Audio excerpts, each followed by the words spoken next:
தனிப்பட்ட நடிகனா இருக்கும்போதுங்க எந்த பிரச்சனையும் இல்லை. உன் லைஃப்பை நீ எப்படி வேணா வாழ்ந்துட்டு போலாம். நீ சம்பாதிக்கிற, நீ எப்படி வேணா வாழ்ந்துட்டு போலாம். பொது வாழ்க்கைக்குன்னு வரும்போது உங்களுக்குன்னு சில குணாதிசயங்களை சில இதை நீங்க வந்து சரி பண்ணிக்கணும். அதை வந்து இப்ப மேடைகளுக்கு மேடை சும்மா தாய் தகப்பனை அப்படி கூட்டு வந்து காமிக்கிறாரு. உண்மையான அன்போட இல்ல அவர்.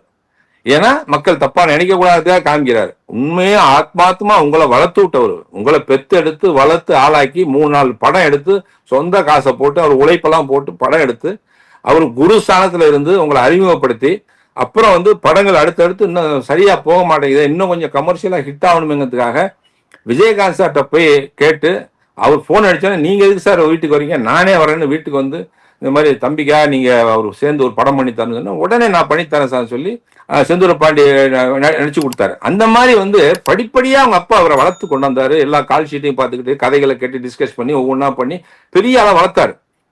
அவரை நீங்க வீட்டுக்குள்ளேயே சேர்க்க மாட்டீங்கன்னு சொல்றாங்களே, அது எந்த விதத்துல நியாயம் சொல்லுங்க?